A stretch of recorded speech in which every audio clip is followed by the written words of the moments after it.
मेरी भाभी बोली, मुझे मेरा आदमी वो खुशी नहीं दे पाता जो मुझे चाहिए। मैंने कहा, लेकिन भाभी हम दोनों तो अभी कुछ ही दिनों पहले मिले हैं और तुम मेरे साथ वो भी करने के लिए तैयार हो।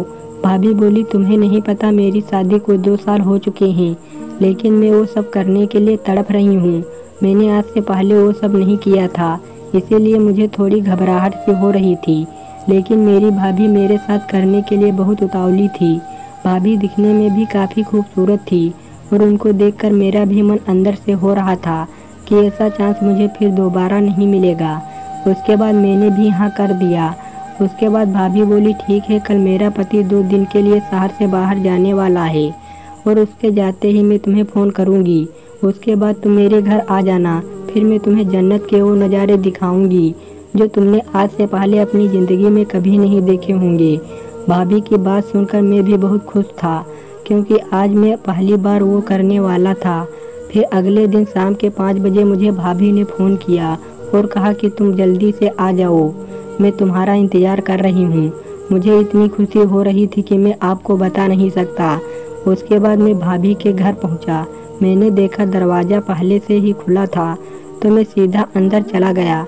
कमरे में बहुत अंधेरा था। मैंने भाभी को आवाज़ दिया, लेकिन वो कुछ नहीं बोली। तभी मैंने देखा सबसे पीछे एक कमरा था, उसके अंदर लाइट जल रही थी। मुझे लगा शायद भाभी उसी कमरे में मेरा इंतजार कर रही है। फिर मैं जैसे ही उस कमरे के अंदर गया तो मेरे होश उड़ गए।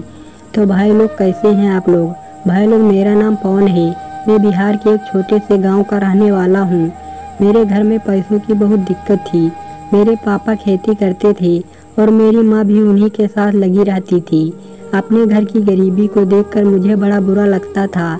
फिर एक दिन मेरा एक दोस्त मिला जिसका नाम रवि था। जब मैं उसे अपनी सारी परेशानियां बताई तो उसने कहा, भाई अगर तुझे अपनी गरीबी दूर करनी है तो तू भी मेरे साथ मुंबई चल, वहाँ मैं अपने सेठ से बात करके तुझे भी काम दिला दूंगा। मैंने कहा, ठीक है भाई, तू वापस कब मुंबई जा रहा है? तो अब बोला, मैं आज शाम को ही जा रहा हूँ, अगर तुझे भी चलना है तो मेरे साथ निकल चल। उसके बाद मैंने अपने मम्मी पापा से बात कर ली और अपने दोस्त के साथ मुंबई चला गया। जब हम मुंबई पहुँचे तो रवि ने अपने सेठ से बात करके मुझे भी काम पर लगा दिया। अब मेरी टेंशन थोड़ी कम हो गई थी कि अब मैं भी खूब पैसे कमाकर अपने मम्मी पापा को भेजूंगा। एक दिन शाम को मैं और रवि अपनी कंपनी से काम करके वापस घर जा रहे थे। तभी मैंने देखा एक बहुत ही खूबसूरत औरत रोड के किनारे खड़ी थी। मैंने कहा, यार रवि, वो देख भाभी कितनी सुंदर है। रवि बोला, भाई अगर तुझे यहाँ पर रहना है तो यहाँ की औरतों से बचकर रहना। अगर एक बार तो इनके झांसे में फंस गए तो ये तुम्हें बर्बाद कर देंगी।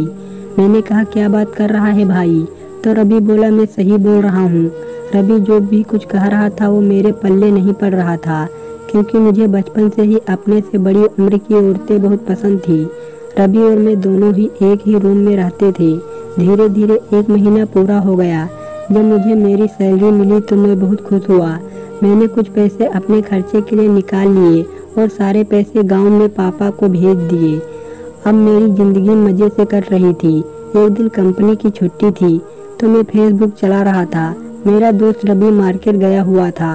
मुझे जो औरत अच्छी लगती थी मैं उसकी प्रोफाइल में जाकर उसकी सारी फ़ोटो देखता था। मैं फेसबुक के पन्ने पलट ही रहा था कि अचानक मेरे पास एक औरत का फ्रेंड रिक्वेस्ट आया।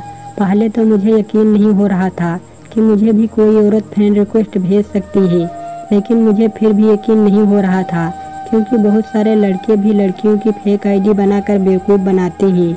उसके बाद जब मैं उसकी प्रोफाइल में जाकर देखने लगा तो सच में वो एक औरत ही थी। वो दिखने में शादीशुदा लग रही थी, क्योंकि उसकी जितनी भी फ़ोटो थी सब में वो मंगलसूत्र पहनी थी, लेकिन वो इतनी खूबसूरत थी कि उसको देखते ही मैं उसका दीवाना हो गया। मेरे पास पहली बार किसी औरत ने फ्रेंड रिक्वेस्ट भेजा था, इसीलिए मैं थोड़ा नर्वस हो गया। थोड़ी देर सोचने के बाद मैंने तुरंत उसका फ्रेंड रिक्वेस्ट एक्सेप्ट कर लिया।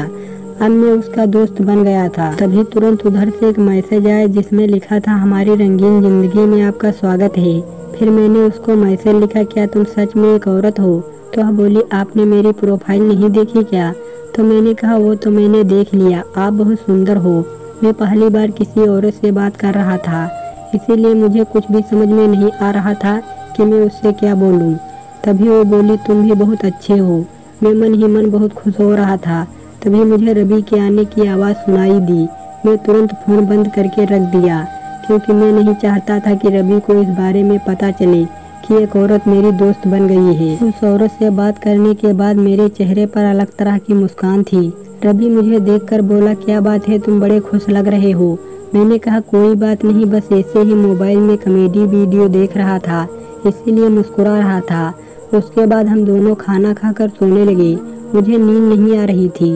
मैंने जैसे ही देखा रवि सो गया तो मैं उस औरत से बात करने लगा। मैंने कहा, तुमने खाना खा लिया? तो वह बोली, मैं तुमसे बाद में बात करूंगी, अभी मेरा पति घर पर है।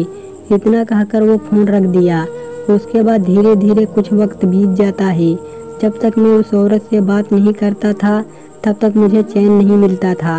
एक दिन जब मैं उससे बात कर रहा था तो मैंने उससे कहा, हम कब तक ऐसे ही मैसेज करेंगे, तुम अपना नंबर दो, मुझे तुमसे बात करनी है। उसके बाद उसने मुझे अपना नंबर मैसेज कर दिया। हम दोनों खूब फ़ोन पर बात करते थे। वो मुझसे अपनी सारी बातें बताती थी। वो कहती थी मेरा पति मुझे खुश नहीं कर पाता और इसीलिए मैं एक नए दोस्त की तलाश कर रही थी। और तभी मैंने तुम्हारी प्रोफाइल देखी, तुम मुझे बहुत अच्छे लगे, इसीलिए मैंने तुम्हें तुरंत रिक्वेस्ट भेज दिया। उस औरत की बात सुनकर मेरा उससे मिलने का मन करने लगा। तभी वो खुद बोली, तुम्हारा मुझसे मिलने का मन नहीं करता? मैंने कहा, तुमने मेरी मुंह की बात छीन ली, मेरा बहुत मन करता है तुमसे मिलने का। तो वह बोली, फिर आ जाओ। मैंने कहा, तुम कहाँ रहती हो, मुझे तुम्हारा घर नहीं मालूम है। तो वह बोली, कल मेरा पति शहर से बाहर जा रहा है और मैं तुम्हें अपना लोकेशन भेज रही हूँ। कल शाम को तुम मेरे घर आ जाना, तब हम खूब मौज मस्ती करेंगे। उसके बाद अगले दिन मैं उस औरत के बताए हुए पते पर पहुँच गया। जब मैं घर के अंदर गया तो देखा घर में कोई भी दिखाई नहीं दे रहा था। जब मैं सबसे पीछे वाले कमरे में गया तो देखा वो औरत बेड पर लेटी हुई थी। जब मैंने पहली बार उसे सामने से देखा मुझे ऐसा लग रहा था कि जैसे मैं कोई सपना देख रहा हूँ। तभी वो बोली, दरवाज़ा बंद करके जल्दी मेरे पास आओ और मेरे साथ। वो मुझे देखकर उतावली होने लगी। उसके बाद मैंने दरवाज़ा बंद कर दिया। उसके बाद मैं धीरे धीरे उसके पास गया। फिर आगे जो हुआ उसे देखकर मैं हैरान रह गया। वो अपने कपड़े फाड़ने लगी और जोर जोर से चिल्लाने लगी, मुझे बचाओ, मुझे बचाओ। उसकी ये हरकत देखकर मैं इतना घबरा गया कि मुझे कुछ भी समझ में नहीं आ रहा था कि मैं क्या करूं। मैं तुरंत दरवाज़ा खोलकर बाहर भागने लगा। तभी वो औरत बोली, अगर तुमने भागने की कोशिश की तो तुम्हें कोई नहीं बचा सकता। उसके डर के मारे मैं वहीं पर खड़ा हो गया। मैंने उस औरत के आगे हाथ जोड़कर कहा, तुम मेरे साथ ऐसा क्यों कर रही हो? तो बोली, तुम्हारे पास जो कुछ भी है चुपचाप देकर यहाँ से चले जाओ, नहीं तो मैं पुलिस को बुला लूंगी और तुम्हें झूठे केस में अंदर करवा दूंगी। उसके बाद पुलिस का नाम सुनकर मैं डर गया और मेरे पास जो रुपये थे वो मैंने उसको दे दिया और उसने मेरा फ़ोन भी ले लिया। उसके बाद मैं मुंह लटकाकर वहाँ से चला आया। अब मुझे मेरे दोस्त रवि की बात समझ में आ गई थी कि वो मुझे क्यों कह रहा था कि औरतों के झांसे में मत फंसना। आखिरकार आज मैंने उसकी बात ना मानकर अपना नुकसान करवा लिया था।